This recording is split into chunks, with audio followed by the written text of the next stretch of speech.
I find out that our Google account has got terminated. Whole master account got banned. $2.2 million that was gone overnight. And that was 99% of our revenues. Yeah, must have been like the tough times. I'd be like, did that really happen? Hey, awesome people. Welcome to Bootstrap Stories, the only podcast where founders of bootstrap companies share in all transparency the ups and downs of their journey. Starting a business comes hand in hand with loneliness, the pressure of not being successful, and overall, lots of challenges. After meeting with hundreds of entrepreneurs in the past years, I figured out that we all have struggles and make lots of mistakes when building a business. But the truth is that most people are afraid to share this publicly. That's what motivated me to start this podcast, to show that we're all on the same journey, facing the same struggles, and to give energy to all entrepreneurs worldwide to continue their adventure. Even if sometimes it can be really challenging and we often feel like giving up, in the end, it's all worth it. My guest for this episode is Kean Graham, CEO and founder at MonetizeMore. Hey Kean, welcome to Bootstrap Stories. Thank you. Glad to be here.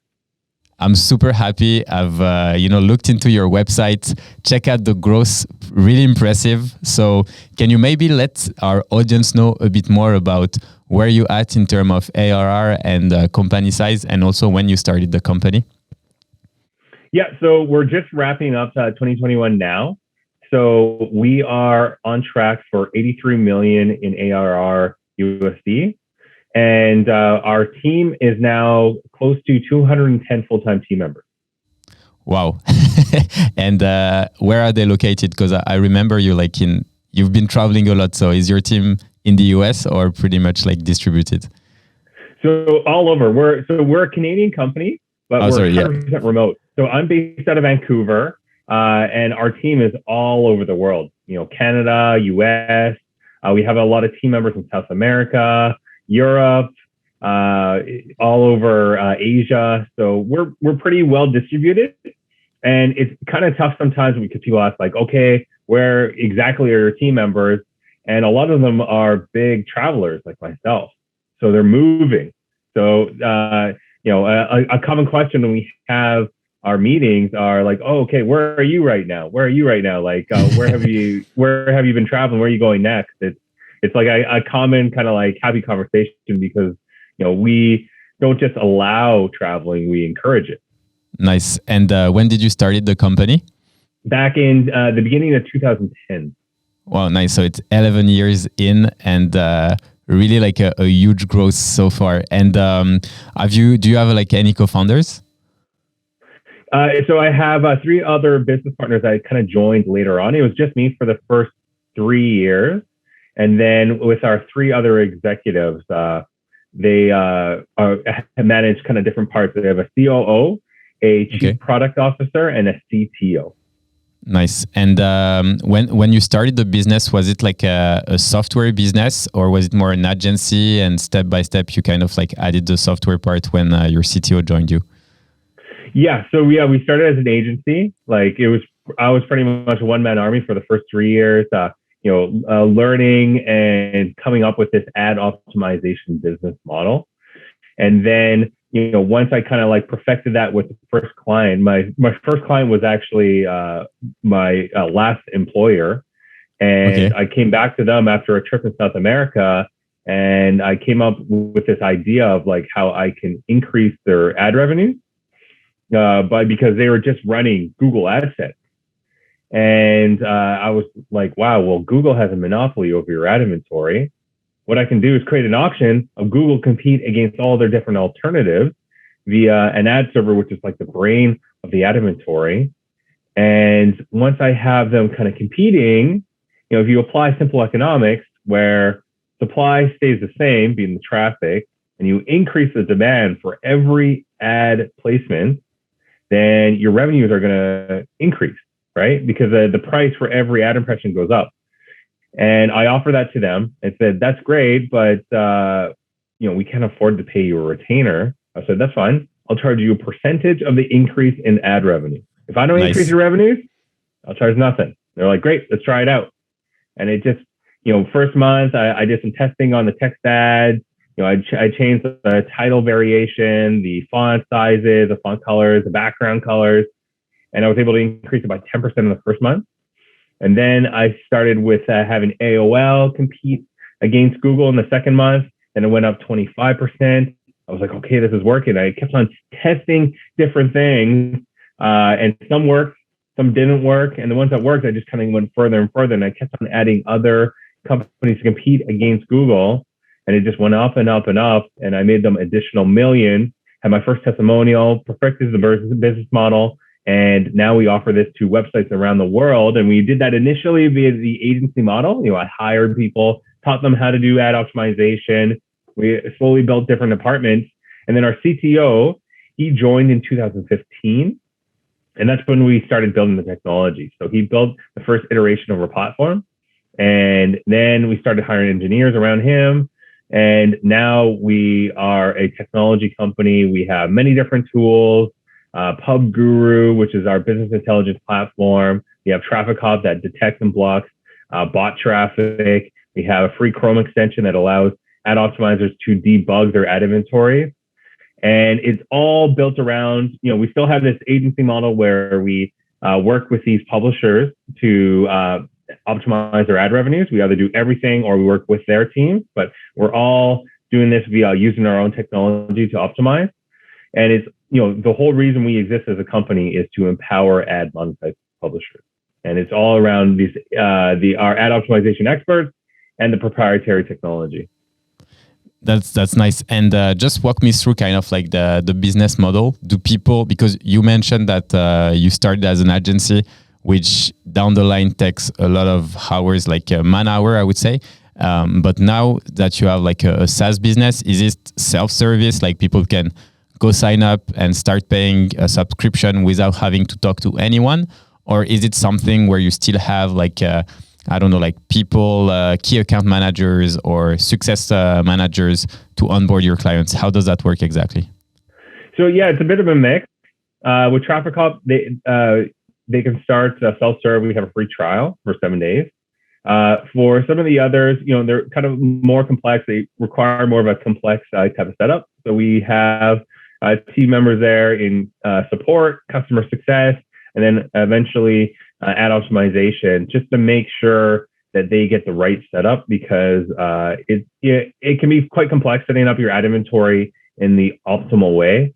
So it's important that they have experts at their disposal so that they do it in the right way, because if they do it wrong, they have a bad experience. You don't want that. So, and there's a lot of ways to do it wrong and, a few ways to do it right. So right now, what's kind of like the average value of one of your customers, like the deal size? So we charge a revenue share, and on a monthly basis, average is between 1,000 and 2,000 per month. Okay. And how many clients do you have? We have close to 900 publisher networks. So some of them have one domain, some of them have like hundreds. Nice. Wow. And then there is like, does the variable like, so does that mean that, for example, for months like Black Friday or Christmas, where people are spending like heavily on ads, those are typically like your best months? Or is it more or less like streamlined along the year? Yeah, so those are, it's a high seasonality around Black Friday. Around that time, that's the highest, and Christmas. So it definitely follows the advertising seasonality. And typically, when advertisers are really competitive and they're buying the most, that passes down to the sell side, to the publishers. And that's when we see the highest RPM rates, which is revenue per 1,000 ad impressions. Nice. And what has been like the acquisition channel that worked well for you, like since you started? Oh, we're all about the content marketing. So, from the early days, even when it was just me, I would blog about ad optimization. I would blog about problems that publishers would have and, how to solve those. And I did that very consistently. And then eventually we hired a marketing team that they do this. And, we've expanded to other channels. So we have, a very active YouTube channel that does quite well. How many subscribers, how many subscribers do you have on YouTube?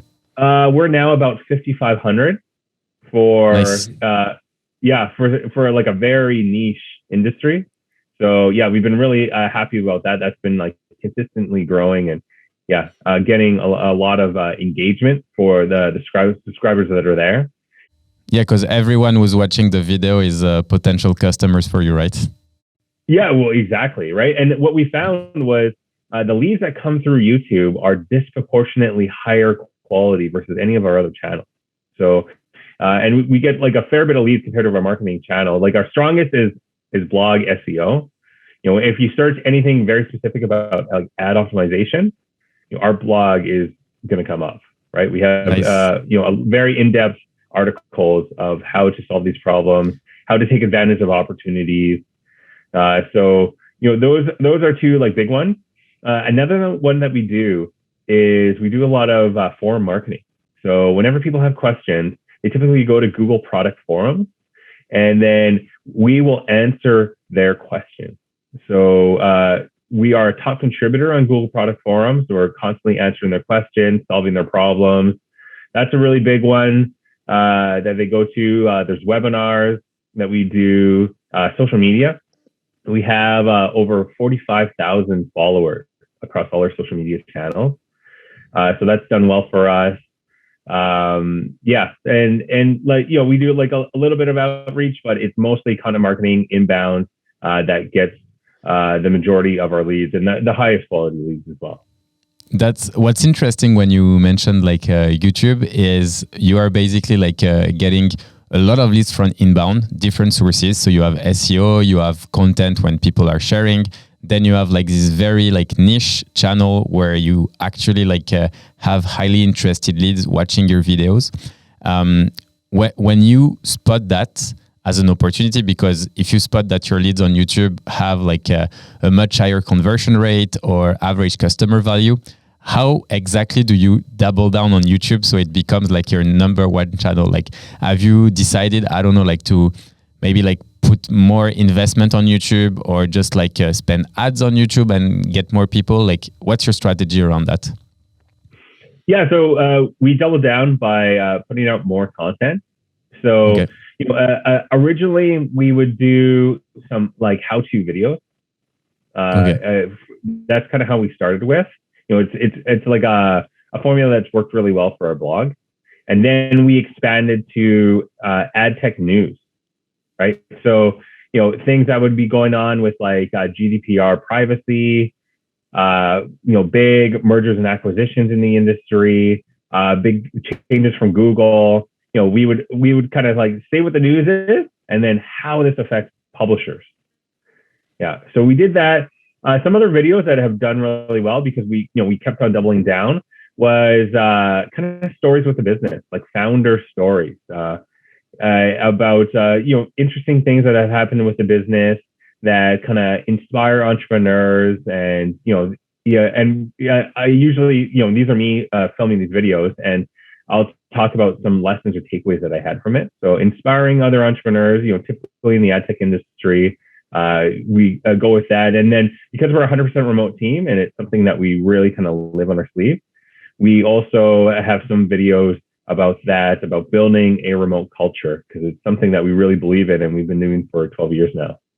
That's a topic I want to come just after this question, because getting back to like this acquisition channel, I'm curious because you're doing like basically like ad placement and helping companies optimizing all their placements and getting more money.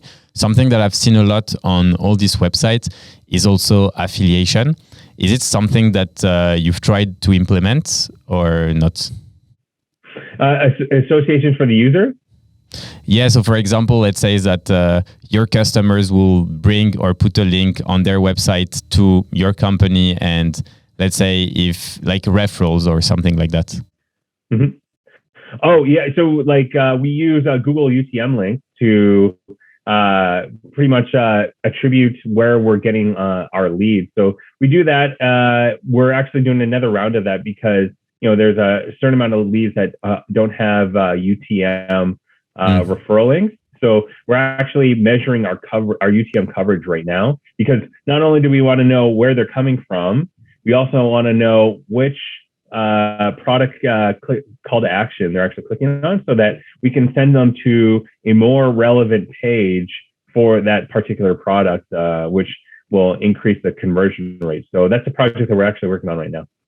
Okay. My question was more about, whenever your existing customers are bringing you new customers because they are like affiliates or they just like send you referrals. Have you ever tried like to start a referral program where you actually like give a revenue share to people bringing you like these customers, or is it not something you've tried? Yeah, so that's something that we do internally with our publishers, because that's another channel that we get a lot of high quality leads. So we do give a percentage of revenue to our referrals, and we are actually going to be opening that up. We're setting up an affiliate program right now, and we're going to have a platform so they can tell how much revenue they're earning. And it's something that we're going to really push. So absolutely, that's a really great channel, especially with because something we've been really focusing on is our NPS score for our product, and focusing on product in general. And we've been able to really increase it with our efforts, because we're getting those immediate feedback loops of like, how can we make it better? How can we make it better? And with that, we're increasing the likelihood that they're actually going to refer us other leads. So, and we can further incentivize that with an actual affiliate program. They can have a new revenue stream, which is really nice for them. So, that's absolutely something that we're really focusing on in 2022. Nice. And you mentioned before, like something you talk also a lot about is your remote culture. And this is something that you are kind of like passionate about, because you've been also traveling a lot. How have you handled traveling a lot and running a business? What's kind of like your strategy behind it? Because from my experience, like working and traveling, the person, I've seen a lot of, let's say, digital nomads getting kind of lost into that traveling, where actually, they want to move from a place to another very often. And in the end, they don't get so much work done. What has been your strategy so it actually works whenever you're traveling and also like working from abroad? Yeah. Well, Guillaume, it's not easy. You probably saw that yourself. I think it takes a certain type of personality, right? At the beginning, I would travel pretty quickly as well, and it was pretty hectic. And sometimes, as you know, there would be fires that you have to put out, and that would mean that you'd have to stay up late or not sleep at all, or you arrive after flying for 24 hours and you have to get some really important work done. So, you have to work super tired, and but you have to get it done. And for me, I'm like, well, this is what I signed up for. So, this is like the ugly side of it, but I'm happy to do it because I get to travel in these amazing countries, and it's something I'm really passionate about. So I would say I'm quite a versatile, adaptable person, and traveling's only made me more versatile and adaptable. Over time, I've kind of moved it into slower traveling, where I would live in places for 1 to 5 months at a time. Nice. And then once it started getting cold, that's when I book a flight somewhere else. So I'd have like a good setup. I kind of like reinvent myself. I'd find my gym, my grocery store, the restaurant, some friends, some social aspects, and then I'd have like a good setup, and I could get have some stability for work going. And I'd also live a healthy lifestyle. I'm a big sports guy, so I like to go to the gym and play sports. So I find those aspects in different cities. And then I'd move to another city once, I kind of chase the sun and avoid the cold. So I do that. Then my travel would get kind of slower and slower as I look for more stability and, got a bit older. So, that's what's worked for me. But, nice. Like I have other nomad entrepreneur friends that they would just like stay in one place all year, or, they'd, stay longer for like maybe 9 months. Some people move faster. I think what's important for other entrepreneurs that want to travel is to see where their happy middle is, right? Don't travel because you see, look, this is what other people do. To see where your happy middle is, because, if you travel too much, then really stressful.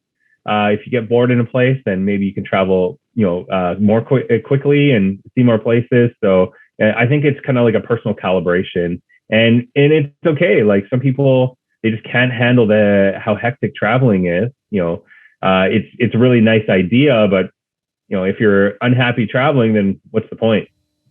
Yeah, I 100% agree. And I do feel like you're making a really good point, I think it's important to know yourself, but in the end, there are some still like common grounds. I do feel like when you're traveling, finding like your routine is like super important, especially if you want to get like more work done. But again, like it's part of adaptability. So right now you were mentioning you're in Canada. So where are you moving this? Are you moving this winter, or with COVID, it's a bit too hectic? So this is actually a new chapter in my life. I'm living in Vancouver. Like I'm permanently here. I chose Vancouver. The pandemic brought me back to Canada, and I fell in love with Vancouver. I moved here in the middle of last year, and it was, it's an amazing city. So you're not moving during this winter? Nope. No, I'm brave in the cold. Nice. It's kind of funny. I'm a golfer. I love golf. To the point that I will golf through anything, the heavy rain, and even the snow. I went golfing this week, and it was completely frosted over. The fairways were completely frozen. My drives were bouncing like I hit the road. So I definitely, while I was traveling, I kind of got a little bit soft. I only could handle like the nice weather. And the cold weather, I get cold pretty easily, but now I got my tough skin back. I can handle nice. the elements again. Okay, that's cool. That's good to know, because I'm still going away every winter, and I'm getting colder and colder each winter. I'm in Paris. Yeah, fair enough. Where do you like to travel, Guillaume? To be honest, like last year I was in Mexico during winter. This year I'm going to South Africa. And the year before that I was in Bali. So I just go away during winters because I really like hate not being able to see like the blue sky, because it's very gray in Paris during winter. But after that I always come back. I like my routine to be like super efficient. So I usually like spend 2 months abroad, or 1 or 2 months, and just like build a routine and then come back. So it's what has been working for me. Are you going to Cape Town? Yeah. Oh yeah, I love Cape Town. That was my favorite city I lived in. It's absolutely nice. Amazing. I don't know if you've been there, but it's a really incredible, special place that I spent 5 months there and just had an incredible time. It's very beautiful, incredible food, great people, and very adventurous, very different.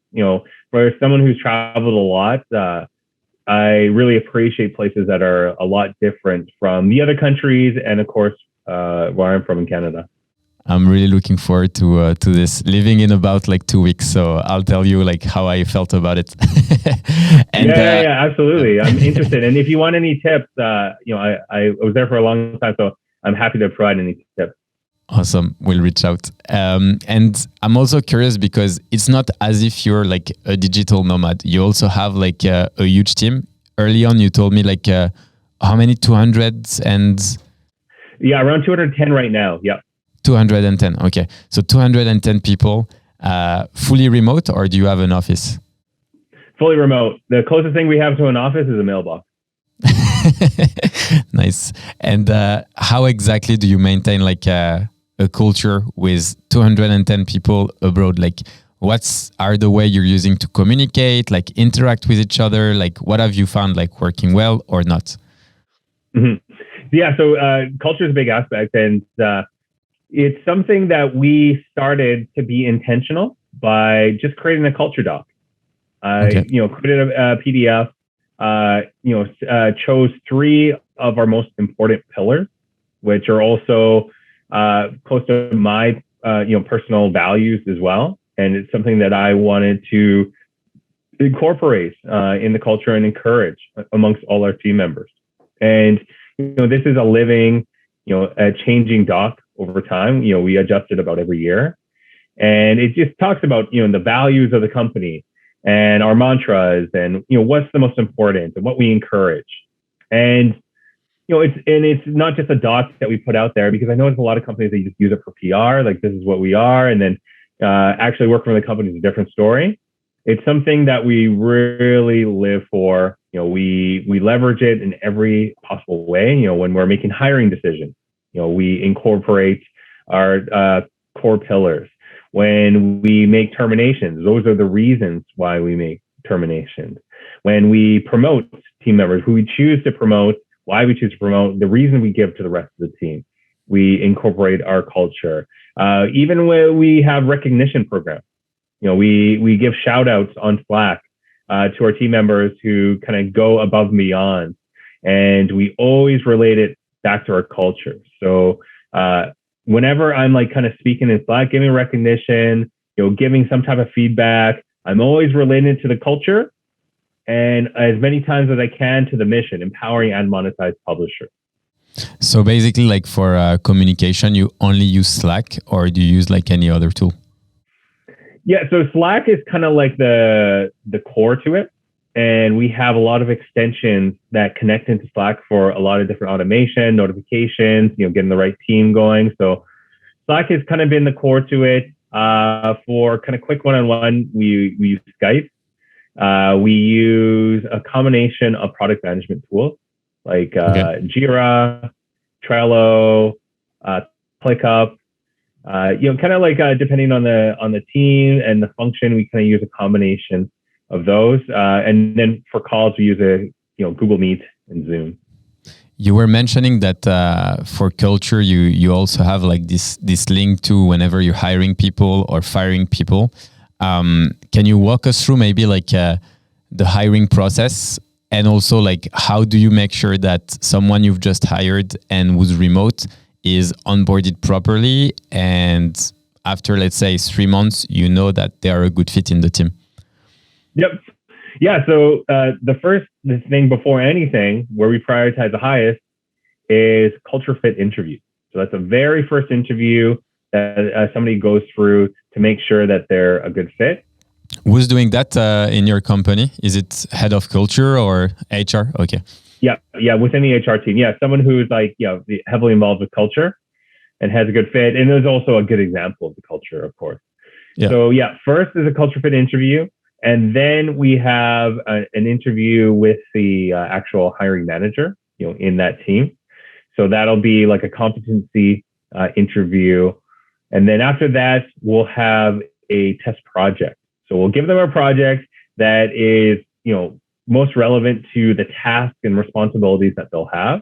So give us, a good idea of what would they be like, if they were in this position. And it also gives them an idea of the type of work that they would do and what it's like to work with us. It's kind of like a two-way thing. So that's another way that we kind of gauge fit. And if the test project goes well, then we'll give them an offer. And once they kind of start with the team, we have a training team that focuses on, they built like an internal platform of creating videos and tutorials and quizzes and tests to help our team members build the competencies, because things are changing really quick in ad tech, and there's always new skills and new technology that we're introducing, and we kind of teach them how to use it properly and how to get the most out of them. And then we have training modules for specific teams and roles. And even when people get promoted or they go to a new team, they can go to the training team and they'll kind of get them set up. So the training team kind of gets these new team members set up and get them off on the right foot, and make sure that they have the right skills, their expectations are managed. And they also utilize a user manual that we will get everybody to kind of read, so that they have a good idea of like what's expected of them from a cultural side, the role, who they're reporting to, what the organizational structure is like, and all the different kind of incentive programs that we have for them. That's really interesting. And talking about like this onboarding period, like whenever someone joins any of your team, do you set up like clear KPIs or OKRs they have to reach within, let's say, the first 5 weeks, 6 weeks, 10 weeks? Is there like kind of a validation program? Because I know like hiring, even though we're trying to make it, and I like the way you do it with culture, then a test, then potentially like meeting more team members. It's never an exact science. The only way to know if someone is a fit is actually like to start working with them and see what they can bring to the table, to the company. So how exactly do you make sure that the person you've just hired is actually someone who's going to stay for the long run and kind of like test them whenever they join? Mm-hmm. Yeah. So for the KPIs and OKRs, we absolutely do that. That's a big part of our culture is being data driven. Okay. And yeah, we go, we really leverage this. So we use Google Sheets in this case, and we have thousands of sheets that connect to a KPI sheet that measures some of our most important KPIs for the company and per department. So like our North Star KPIs are net revenue, and that's where we track our growth. And then per team, we'll have multiple different KPIs that we track. And the way that we do it, we try to simplify it so everybody, and this is available to everybody in the company. So it's broken down into 4 colors: green being the best, red being the worst. It goes green, blue, yellow, red. And each one of the KPIs are classified on a daily basis. These are updated every day by our operations team. And most of them are automated now. And so people can just look on the sheet and they'll see what color the company is at for the day and for the month. And they'll see where their department's at, right? So, you can look really quick here like, oh, well, support's having a green month. They're killing it. Oh, that's awesome. Or the engineering team's having a red month. Okay, that's really bad. We got to talk to them. We got to see what's going on, rally the troops, and get them out of the red and up, improve that for sure. So, that simplicity makes it very easy for everybody to understand and encourages this accountability. So because, we have a lot of interactions between departments and, it's really important for other departments to be confident in the other departments and just to know that they're pulling their weight. So that's just a really important kind of tool to show that accountability. And it also gives this kind of social pressure because we found is once these actual stats are being tracked, that people start taking it seriously and they realize where they're at, and then you can start optimizing and iterating. And then they also know that everyone else can see it. So then they know that that the rest of the team sees it, and they're even more kind of motivated to optimize these stats. And this is even before giving bonuses based on some of the KPIs, which we do, but we found that it's even more effective just by tracking it and making it transparent to the whole company. So we use those KPIs. That's a big thing. But in terms of the OKRs, we use rocks, which we take from EOS, Entrepreneur Operating System, from the book Traction.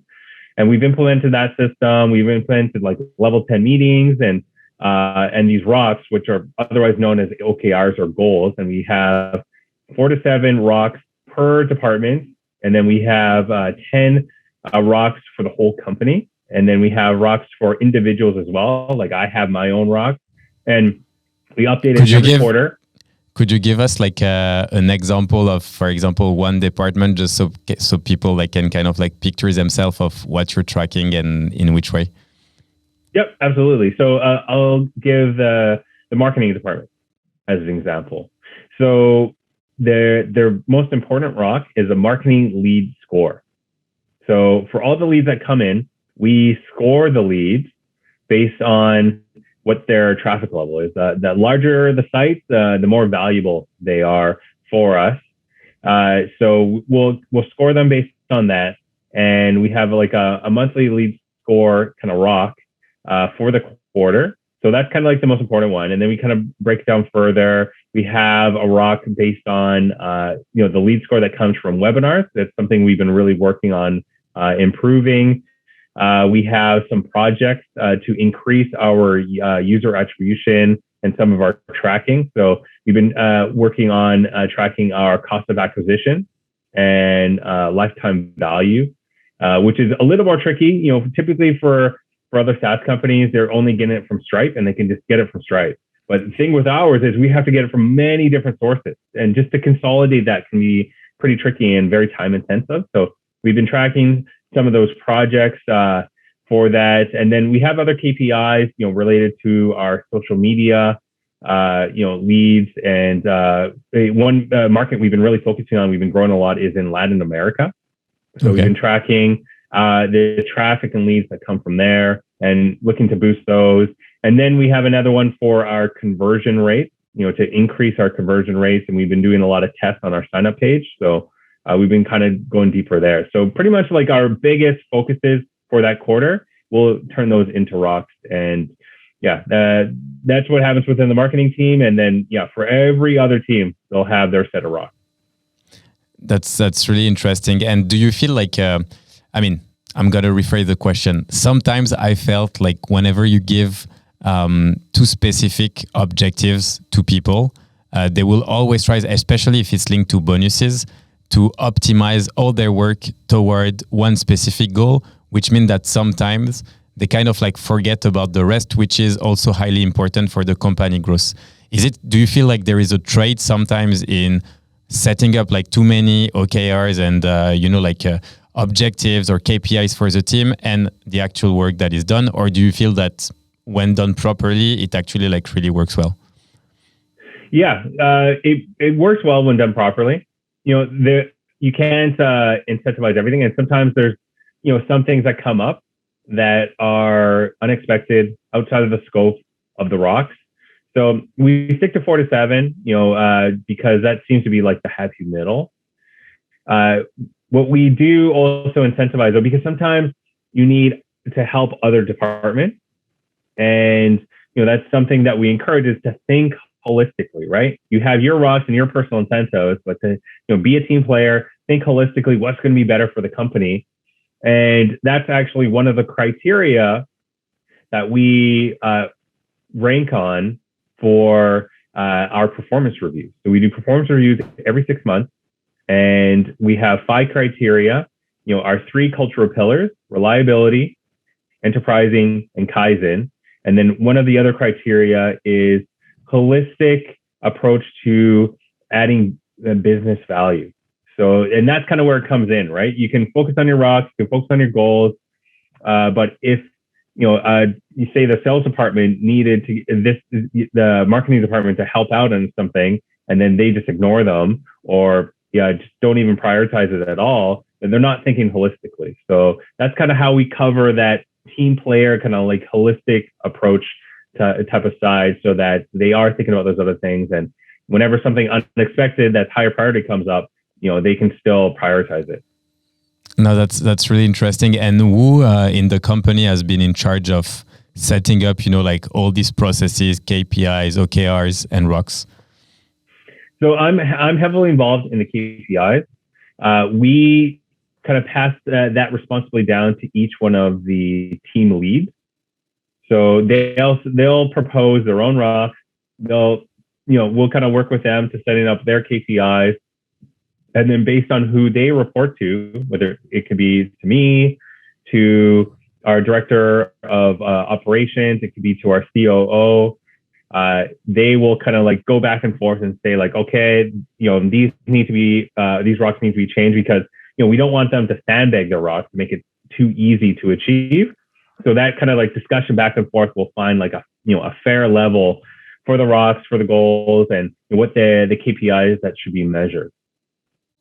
Nice. And you've been like dropping some value bombs, and it's really, really interesting when it comes to the setup, because I think like what you've accomplished really with at such a large scale, being fully remote, bootstrap, it's really impressive. And I know we are kind of like running out of time, so I want to go back and spend a bit of time about like talking about the tough times, because I do feel like this is where, as entrepreneurs, especially when you're bootstrapping, you're going to face a lot of ups and downs. So can you let us know a bit more like about the, top 3 things that you faced that were real struggles during your 11-year journey so far? Yeah. So I would say the biggest struggle, it was really tough, was back in 2014. So I was traveling through Southeast Asia, and I was in Singapore for the weekend with some friends. and we had like a barbecue, a big night, had a great time. And I opened my computer up at about 3 a.m, and I get pinged from, Skype, email, Slack, everything, like just pinged left and right. And immediately I get on a call, and I find out that our Google account has got terminated. And This is, so you're probably familiar with AdSense. This is, we had a Google Ad Exchange account. This is with our like partnership with Google, and it allowed us to have a master account, and we can resell this like premium demand to our publishers. So what happened was our largest publisher partner had a spam attack where one of their competitors sent like, a huge amount of bots to their website and got them banned on Google. Like that was their goal, right? So they don't have to worry about the competitor anymore. Like they went on some, black hat forum, paid probably not that much to get them banned. And what that ended up was their sub account got banned, and it created an investigation. And then a few weeks later, we found out that our whole master account got banned. And when you get banned by Google, all your unpaid ad revenues are revoked. And for us, that was like, our biggest growth months of the year. It was December and January, all gone. And that equaled $2.2 million that was gone overnight. And that was 99% of our revenues, and also our publishers' revenues as well. And it was crippling, right? We had a team of about 15 at the time.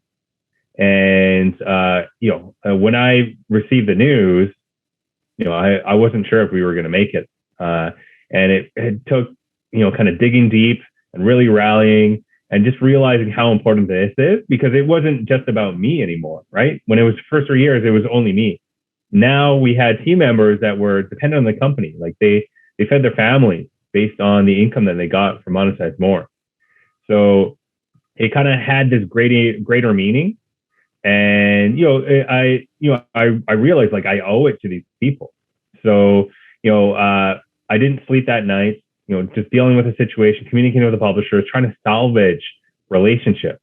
And we lost a lot of publishers. We had a lot of very difficult conversations, some legal issues, but we eventually got through that. We salvaged what we could. I had to inject a bunch of personal funds in the company just to make sure that we don't have to lay off anybody.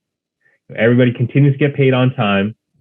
And I didn't take a salary for about 6 months. And it was, I would say, the toughest time of my life. It was, we were staring, business death in the eyes. And it was tough. I would wake up in the morning and be like, did that really happen?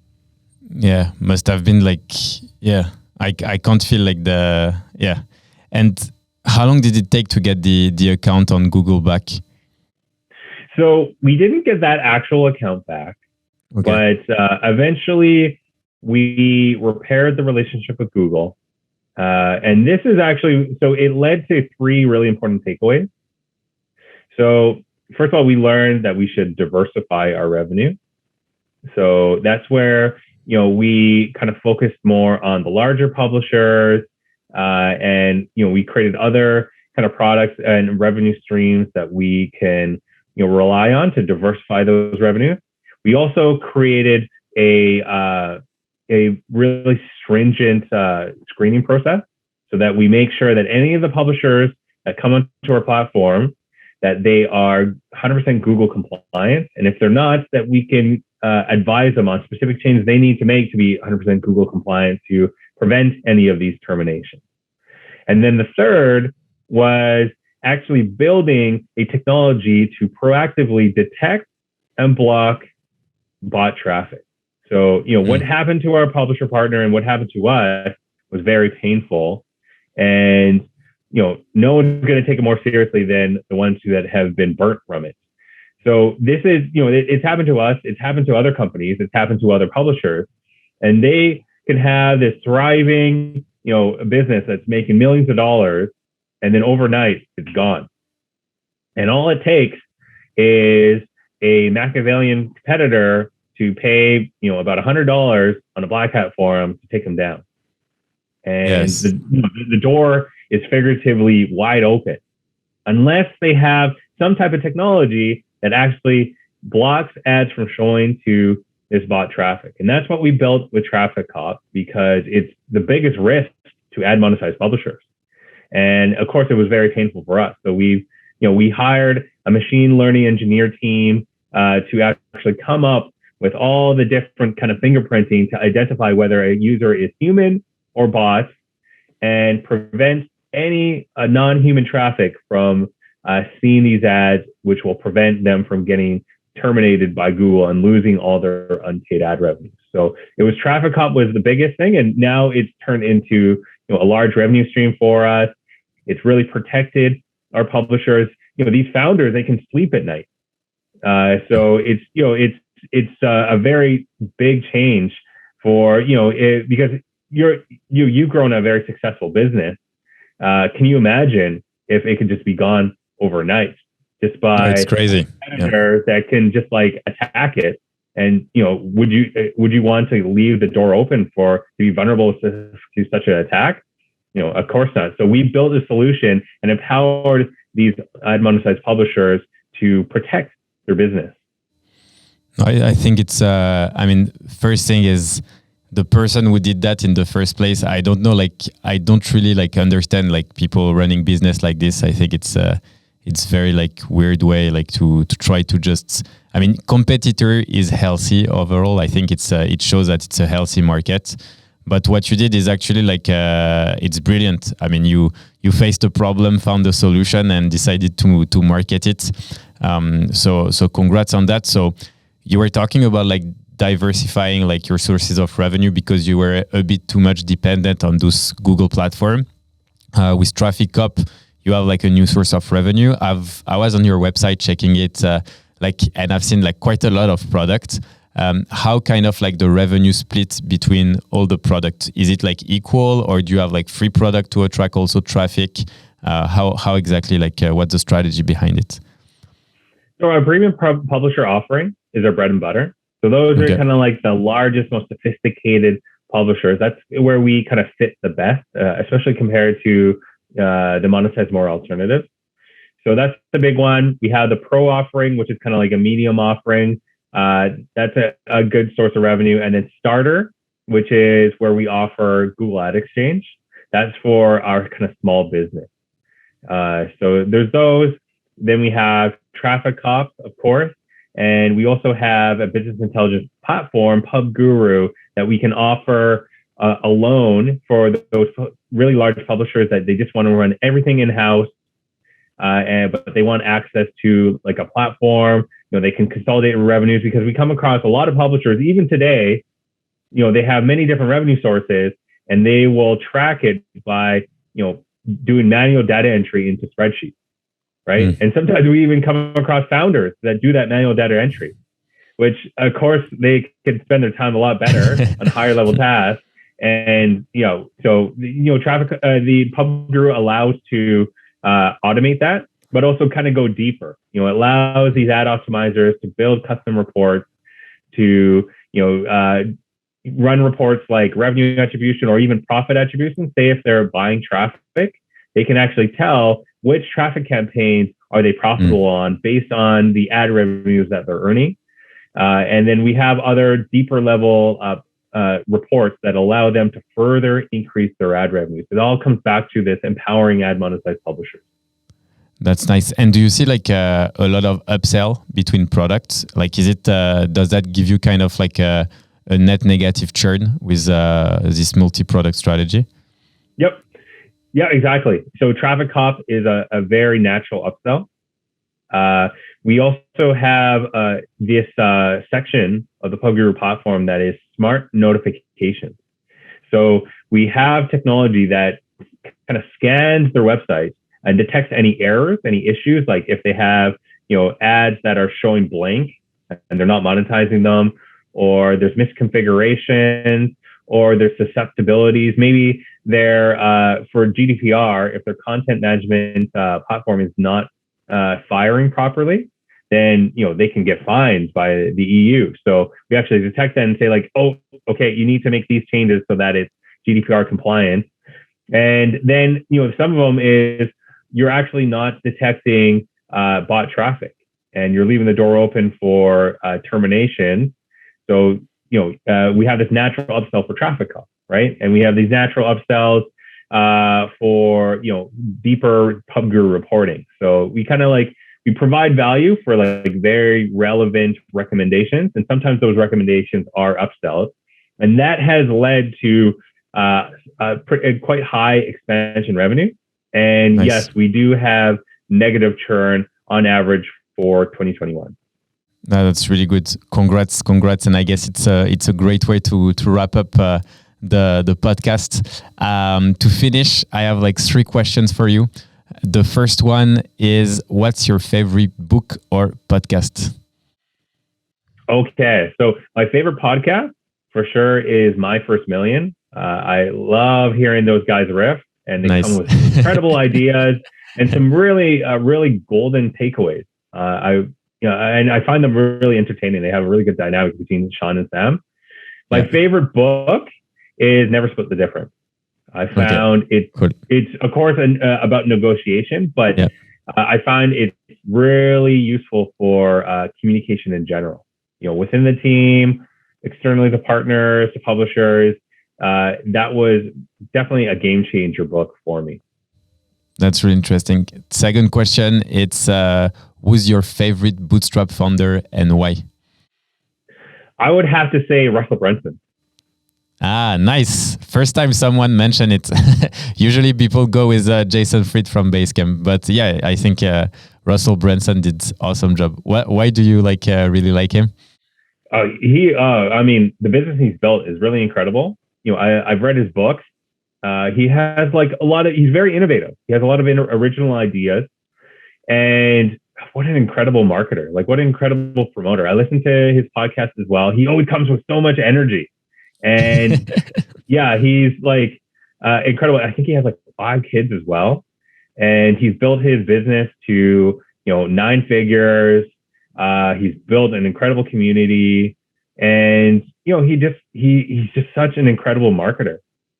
So I think I think it's been undervalued, because a lot of people see ClickFunnels a bit as a scam, and there is this strategy of get rich quickly, etc. That kind of piss off a lot of people in the SaaS world. But if you look at the overall strategy and everything is built, it's crazy.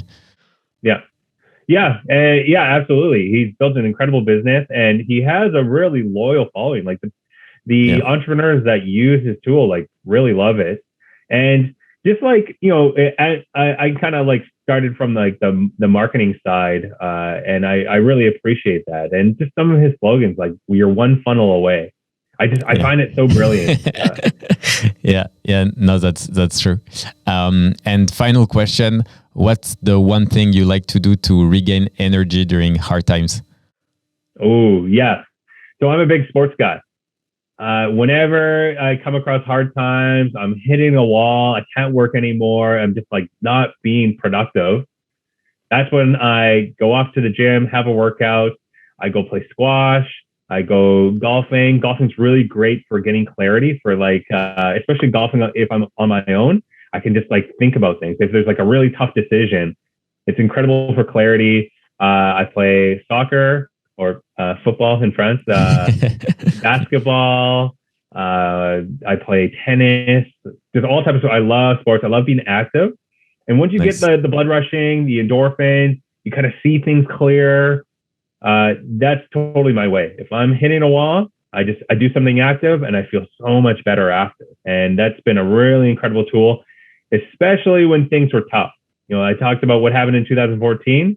That's when I know that, okay, I got to be active. I got to keep the blood rushing. I got to, have that clarity. That's when it's the most important. When I found some other people, they use it as an excuse to work too much and just forget about the exercising and being active. And I think it's a vicious circle where I actually prioritize it, and it's allowed me to get through those tough times because I can think clearly and I can, get through it, and I have the energy to get through those tough times. Yeah, I agree. And where can people follow you and follow your journey? So you can follow us on LinkedIn under MonetizeMore. We have Twitter, MonetizeMore, and on YouTube, you can learn to monetize more. And if you're if you're in the industry, if you're a publisher and you want to learn how to increase your ad revenues, we have an active blog, monetizemore.com/blog. And we're always, coming up with new articles, how to increase ad revenues, fix issues, kind of go deeper into your ad inventory and get more out of your traffic. Awesome. Thanks a lot, Kean, and have an amazing day. Yeah, you too. Thank you. I really enjoyed this conversation. Same here. Take care. Yeah, take care. Thank you for listening to the Bootstrap Stories, the only podcast where Bootstrap entrepreneurs share their journey in all transparency. If you enjoyed this episode, don't hesitate to leave us a review.